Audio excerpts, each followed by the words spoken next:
Olá, queridos irmãos, este é o programa Viva Brasil e com alegria desejamos que os irmãos sejam alimentados espiritualmente e continuem divulgando com os irmãos, com os amigos de todas as igrejas evangélicas do Brasil. Para a mensagem de hoje, nós convidamos o missionário Fábio Garcia Sanches, que é um dos pregadores do Viva Brasil. Neste dia, nesta hora, a mensagem será trazida aos nossos corações pelo missionário Fábio Garcia Sanches. Mas no próximo sábado eu estarei de volta pregando para os irmãos. Vamos à mensagem. Graça e paz, irmãos. Eu gostaria de manifestar aqui a minha alegria, a minha gratidão a Deus por participar do Instituto Aviva Brasil, na presidência do pastor Heitor Antônio da Silva e os colegas pastores que compõem este grupo de pastores, de irmãos que lutam pelo verdadeiro avivamento espiritual. E eu gostaria de ler hoje o texto da Palavra de Deus para a nossa reflexão, em Isaías capítulo 6, versículos 1 a 8, e pregar sobre o seguinte tema: conhecimento de Deus, a maior necessidade para o avivamento. A Palavra de Deus diz assim: no ano da morte do rei Uzias, eu vi o Senhor assentado sobre um alto e sublime trono, e as abas de suas vestes enchiam o templo. Serafins estavam por cima dele, cada um tinha 6 asas. Com 2 cobria o rosto, com 2 cobria os seus pés, e com 2 voava. E clamavam uns para os outros, dizendo: Santo, Santo, Santo é o Senhor dos exércitos, toda a terra está cheia da sua glória. As bases do limiar se moveram à voz do que clamava, e a casa se encheu de fumaça. Então disse eu: ai de mim, estou perdido, porque sou homem de lábios impuros, habito no meio de um povo de impuros lábios, e os meus olhos viram o Rei, o Senhor dos exércitos. Então um dos serafins voou para mim, trazendo na mão uma brasa viva, que tirara do altar com uma tenaz. Com a brasa tocou a minha boca e disse: eis que ela tocou os teus lábios, a tua iniquidade foi tirada e perdoado o teu pecado. Depois disso, ouvi a voz do Senhor que dizia: a quem enviarei? E quem há de ir por nós? Disse eu: eis-me aqui, envia-me a mim. Que Deus abençoe a leitura da sua palavra. Paul Washer, um pregador muito famoso nas redes sociais, disse numa pregação na Conferência Fiel, ele declarou enfaticamente: as pessoas estão presas ao pecado. As pessoas se alegram no pecado. Elas buscam novas maneiras de pecar. Por quê? Porque não há temor de Deus na terra. Por quê? Porque não há conhecimento de Deus na terra. O salmista Asaf, no Salmo 50, descreve naquele salmo a essência do culto a Deus, afirmando que Deus não aceitaria as ofertas, os sacrifícios de novilhos, de bodes, de aves, associado ao pecado. E Deus diz ali naquele salmo que os animais, todos os animais pertenciam a Ele. Deus então condena a prática do pecado entre o povo. E menciona ali naquele salmo pecados como corrupção, roubo, adultério, maledicência e difamação. Pecados que estavam sendo praticados pelo povo de Deus. E no versículo 21, Asaf então escreve, quando Deus revela o motivo pelo qual o povo estava pecando. E o versículo 21 diz assim: tens feito estas coisas, e eu me calei. Pensavas que eu era teu igual. Deus diz para o povo que estava vivendo no pecado: vocês estão praticando essas coisas, todos esses pecados, porque vocês pensavam que eu era um igual a vocês. Um deficiente conhecimento de Deus. Falta de conhecer a Deus verdadeiramente. E por falta do conhecimento de Deus, o povo sofre, o povo perece. Por falta do verdadeiro conhecimento de Deus. Infelizmente, a pregação evangélica atual tem diminuído a visão de Deus e tem aumentado a visão do homem. O homem tem sido colocado no centro e em destaque. As pessoas precisam saber quem verdadeiramente Deus é. Precisam conhecer os atributos de Deus. Precisam ter um verdadeiro conhecimento de Deus. E no texto que acabamos de ler, em Isaías 6, nós temos uma experiência do profeta Isaías com Deus. Ele já era um profeta. Ele já tinha algum conhecimento de Deus. Ele era um conhecedor das Escrituras. Mas naquele dia que ele foi ao templo para orar, aquele dia foi diferente de tudo que ele já tinha vivido até então. Ele teve uma visão de Deus. Ele teve um encontro verdadeiro com Deus, que mudou completamente a sua vida, que mudou completamente o seu ministério. Ele foi ao templo para orar e o livro diz, o capítulo 6 diz que foi no ano da morte do rei Uzias. O rei Uzias tinha reinado em Judá durante 52 anos. No final da vida de Uzias, os assírios, um povo vizinho, inimigo do povo de Deus, os assírios estavam se fortalecendo militarmente.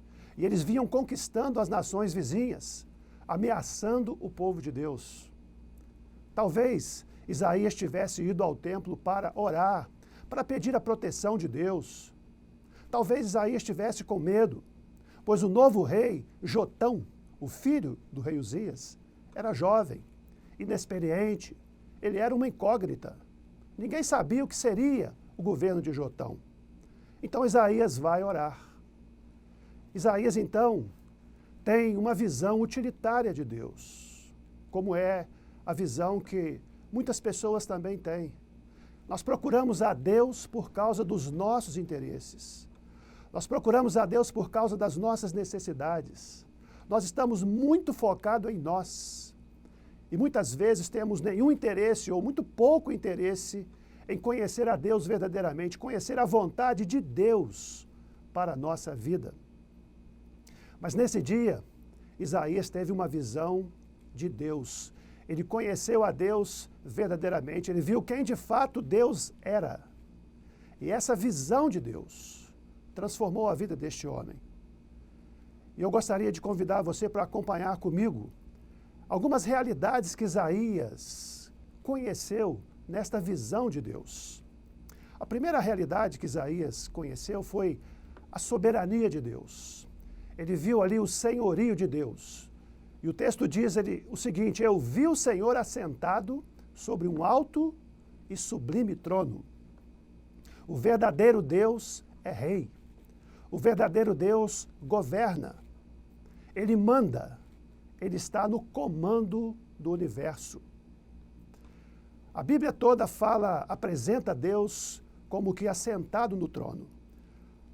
Em toda a Bíblia nós podemos encontrar isso. O profeta Ezequiel, por exemplo, ele teve uma visão de Deus também sentado no trono. O livro de Salmos frequentemente mostra Deus, os salmistas mostram Deus sentado no trono. O apóstolo João, no livro de Apocalipse, no capítulo 4, versículo 2, ele diz que viu no céu um trono e alguém sentado nele. O nosso Deus, o Deus Criador, é o Deus que governa, que manda, que detém a última palavra. Ele é soberano. Um fato interessante nos é narrado no livro dos Reis, no primeiro livro de Reis, capítulo 22. Lá fala sobre um profeta, o profeta Micaías. Micaías foi levado diante de dois reis, Acabe e Josafá. Eles estavam se unindo para enfrentar o inimigo e Josafá quis consultar a Deus e perguntou a Acabe se não havia ali nenhum profeta que falasse em nome de Deus. Acabe disse: existe um Micaías, mas ele sempre fala contra mim, porque Acabe era um rei perverso, era pecador, e Micaías sempre dizia a verdade. Josafá então pediu que chamasse o profeta, e quando foram buscar o profeta Micaías, disseram a ele: Micaías, vê se fala alguma coisa que agrade o rei Acabe. Micaías então disse: eu vou falar aquilo que Deus mandar. E quando Micaías entrou, ali naquele lugar havia dois tronos, dois reis. Ali havia um séquito muito grande, pompa, luxo. E Micaías, então, dá o recado de Deus para o rei Acabe, dizendo que se ele fosse para a guerra, ele iria morrer. Mesmo sabendo que ele pagaria caro por falar aquela verdade, Micaías não se intimidou. Micaías deu o recado de Deus para o rei Acabe. E aí nós perguntamos, mas de onde esse homem tirou tanta coragem diante de dois reis, diante de toda aquela pompa, de todo aquele luxo, diante de tantas pessoas, ele falar uma palavra de morte para o rei? Onde ele tirou tanta coragem? O versículo 19 diz, lá está escrito, vi o Senhor assentado no seu trono, e todo o exército do céu estava junto a ele, à sua direita e à sua esquerda. Micaías não se intimidou diante dos tronos dos reis humanos, porque ele tinha uma visão do trono de Deus. Ele conhecia o Deus que se assenta no trono. Ele sabia quem verdadeiramente governava e quem verdadeiramente mandava em todas as coisas. Ele diz, todo o exército do céu estava junto a ele, à sua direita e à sua esquerda. A visão da soberania de Deus fortaleceu Micaías e nos fortalece também. Nós estamos vivendo dias muito difíceis. A pandemia do Covid-19, que está desestabilizando o mundo todo. Bilhões de pessoas estão com medo da doença, com medo dos desdobramentos da doença. A economia está sendo afetada, muitos desempregados, muitas empresas fechando, muita gente passando necessidade.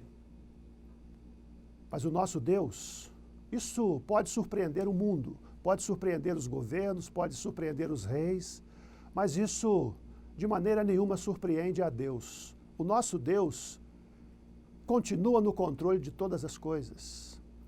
Nosso Deus permite que essa pandemia aconteça e Ele pode suscitar algo positivo a partir de tanto sofrimento. Não foi Deus que criou o Covid-19, foi o homem. Mas Deus, até mesmo nos erros humanos, no sofrimento, Ele trabalha para criar algo positivo para as pessoas, porque Deus está no controle de tudo. Precisamos de uma visão de Deus assentado no trono. Precisamos enxergar isso como Isaías enxergou. Cristãos tímidos e acovardados diante de uma cultura e costumes que desconsideram a vontade e o querer de Deus. Cristãos que estão aceitando os padrões mundanos para si mesmos e para suas famílias. Cristãos que não têm coragem de desligar as suas TVs das novelas, dos filmes e séries imorais. Aqueles cristãos que são tolerantes com o adultério, com a fornicação e toda sorte de pecados tão comuns e tão banalizados em nossos dias, mas que ofendem a santidade de Deus. Os cristãos precisam também de uma visão do Senhor que se assenta no trono, aquele que governa, aquele que não muda, aquele que tem a última palavra. Precisamos conhecer a Deus. A segunda realidade que Isaías viu sobre Deus foi a sua grandeza. E o texto diz que serafins estavam por cima dele. Cada um tinha 6 asas, com 2 cobria o rosto, com 2 cobria os seus pés e com 2 voava. A visão foi de Deus alto e exaltado, com os serafins de 6 asas pairando no ar perante Deus em adoração. E na postura dos serafins, na postura desses anjos, nós temos algumas lições importantes sobre a adoração. Primeiro, aqueles que estavam com 2 asas cobrindo a face. Esse é um gesto que expressa uma reverente contenção na presença de Deus. Nós não devemos espreitar os segredos de Deus.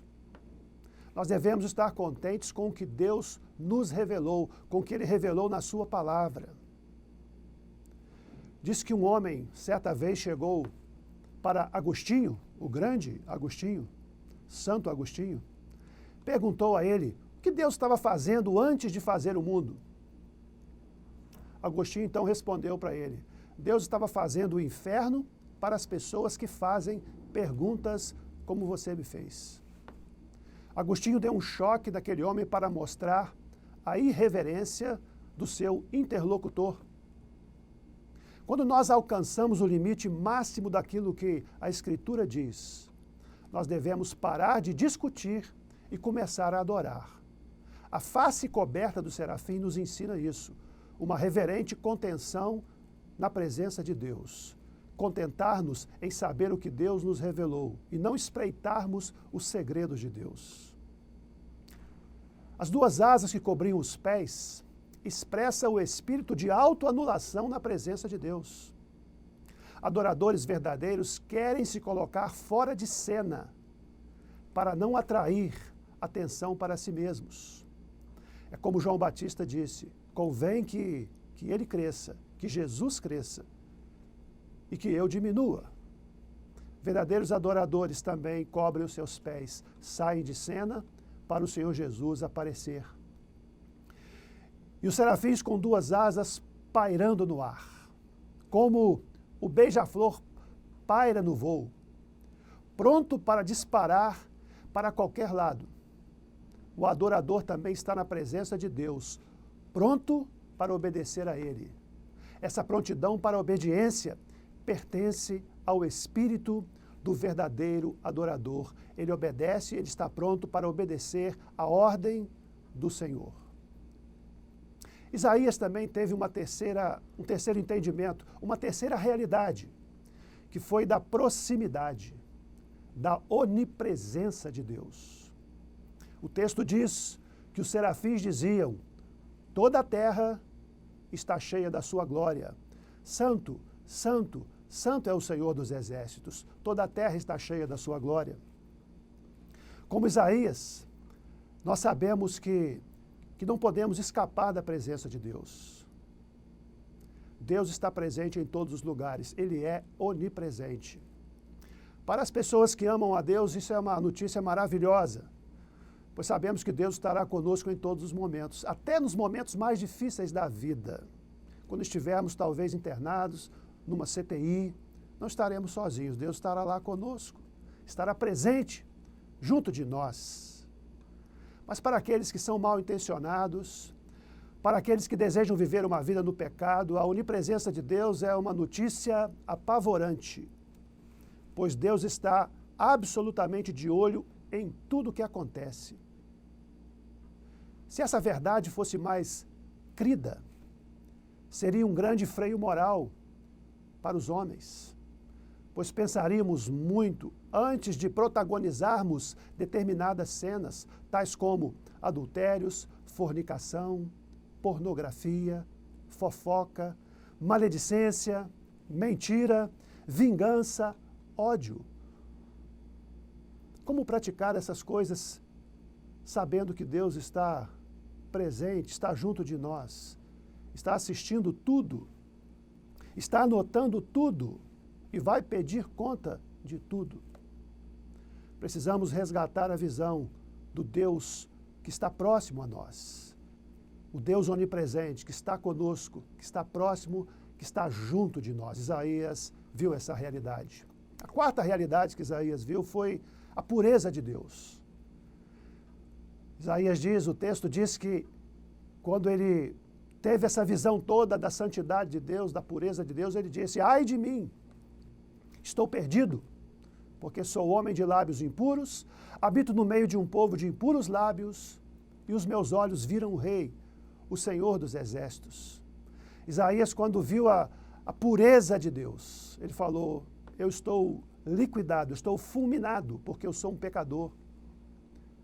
Isaías percebeu a pureza de Deus, a santidade de Deus, sem Deus dizer nada a ele. Isaías se sentiu impuro e desqualificado para a comunhão com Deus. Isaías sentiu e reconheceu o seu pecado. E aqui nós temos uma verdade muito importante a aprender.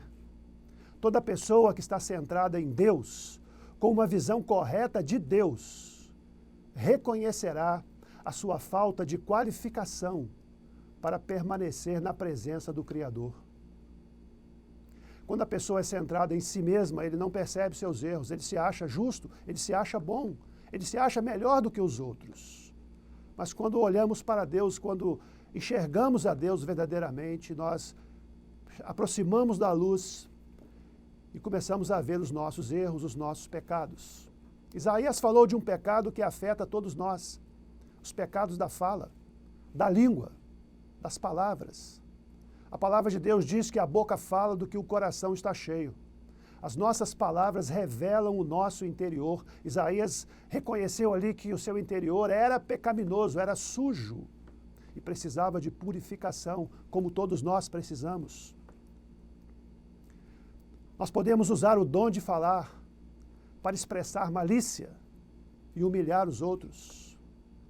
Alguns fofocam, outros maldizem ou amaldiçoam. Outros, com as suas palavras, enganam, exploram ou traem as pessoas com a fala mais macia e mentem. Barateamos muitas vezes a vida através de conversas obscenas e vergonhosas. Arruinamos relacionamentos com palavras impensadas e irresponsáveis. Como nós pecamos, irmãos. Quanto mais perto de Deus nós estamos, mais conseguimos enxergar os nossos erros, os nossos pecados. Eu estou convicto que precisamos dizer mais. Ai de mim. Precisamos lamentar pelos nossos pecados. Precisamos chorar pelos nossos pecados. Precisamos ter uma visão de quem Deus verdadeiramente é, absolutamente puro e que não aceita qualquer tipo de impureza ou pecado na sua presença. A quinta e última realidade que Isaías viu foi a realidade da misericórdia de Deus. O versículo 7 diz que com a brasa tocou a minha boca e disse: eis que ele tocou seus lábios, a tua iniquidade foi tirada e perdoado o teu pecado. O anjo então pegou a brasa viva daquele altar e tocou na língua do profeta. Quando Isaías confessou o seu pecado, ele experimentou a misericórdia purificadora de Deus. O altar era um lugar de sacrifício. A brasa tirada do altar e aplicada na língua do profeta representa a aplicação do sacrifício de Cristo na vida do pecador. Em termos da nova aliança, nós temos aqui a aplicação do sacrifício de Jesus à consciência culpada. O Senhor Jesus, o sangue de Jesus, o sacrifício do Cordeiro de Deus que tira o pecado do mundo, o sangue de Jesus nos purifica de todo o pecado, a sua misericórdia nos purifica. O que mais incomodava Isaías eram os pecados da fala. Portanto, seus lábios foram tocados e ele foi purificado de todos os seus pecados. Pois, para nós subsistirmos na presença de Deus, só podemos subsistir se formos totalmente purificados, totalmente perdoados. E isso somente através do arrependimento, da confissão e da apropriação do perdão pelo sangue precioso do Senhor Jesus Cristo. Isaías tinha um conhecimento de Deus, um conhecimento superficial de Deus, que fazia com que ele continuasse preso aos seus pecados. Mas nessa experiência com Deus veio a purificação, a libertação do pecado e a condição dele cumprir o ministério profético. O verdadeiro conhecimento de Deus nos purifica, nos liberta do pecado e nos capacita para sermos usados por Deus. Isaías conheceu a soberania de Deus, a grandeza de Deus, a onipresença de Deus, a pureza de Deus e a misericórdia de Deus. Voltemos então para finalizar as palavras do avivalista Paul Washer, que fizemos menção no início desta mensagem. As pessoas estão presas ao pecado, as pessoas se alegram no pecado, elas estão buscando novas maneiras de pecar. Por quê? Porque não há temor de Deus na terra. Por quê? Porque não há conhecimento de Deus na terra. que nós sigamos a advertência de Asaf no Salmo 50 e não consideremos Deus como um igual a nós, nos acomodando ao pecado, mas avancemos no temor a Deus para o cumprimento da nossa missão. E para terminar, o apóstolo Paulo, escrevendo aos Coríntios, a uma igreja, o apóstolo Paulo diz a eles a seguinte advertência, que nós podemos também tomar para nós. Tornai-vos a sobriedade, como é justo, e não pequeis, porque alguns ainda não têm conhecimento de Deus. Isso digo para vergonha vossa. A igreja de Corinto, alguns ainda não tinham conhecimento de Deus. E talvez em nossas igrejas tenhamos pessoas que ainda não conhecem a Deus. Por isso ainda brincam com o pecado. Que esse verdadeiro conhecimento de Deus possa trazer o verdadeiro avivamento para as nossas vidas, para as nossas igrejas, para o nosso país e para o mundo inteiro. Que Deus nos abençoe. Ok, queridos irmãos, agora com os corações aquecidos, acalentados com a palavra que o Senhor nos trouxe, através do missionário Fábio Garcia Sanches, que é da Casa de Oração, vamos agora também à reflexão bíblica com o Dr. Paulo Mendes Glória.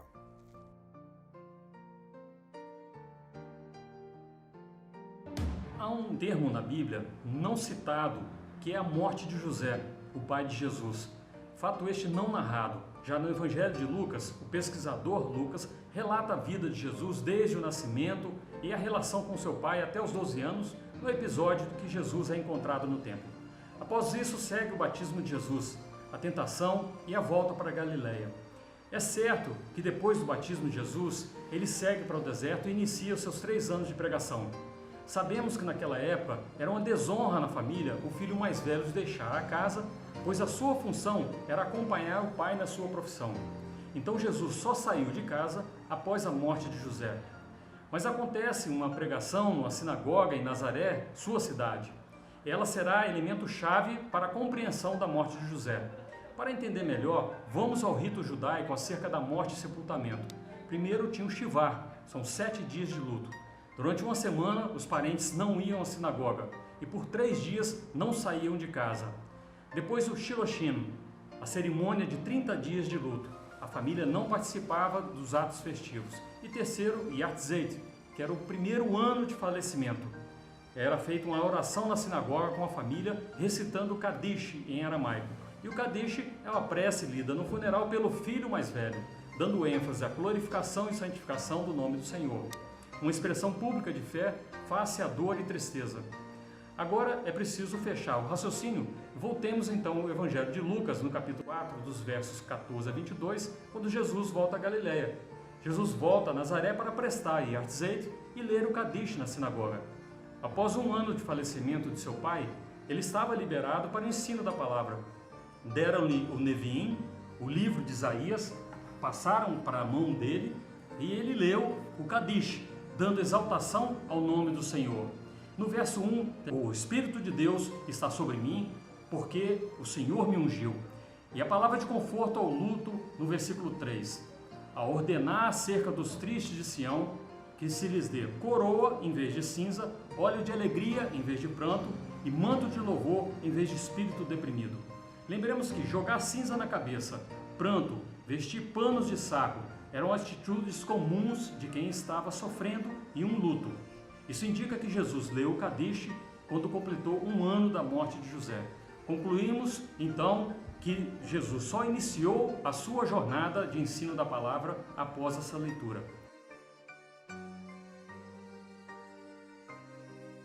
Queridos irmãos, agora, alimentados espiritualmente, tanto em termos de mensagem direta quanto em termos de reflexão histórica da palavra do Senhor, nós queremos continuar pedindo e solicitando a todos que divulguem bastante o nosso programa com todos os recursos para que possamos multiplicar essa palavra com vista ao avivamento. Até o próximo sábado, comigo pregando essa mensagem.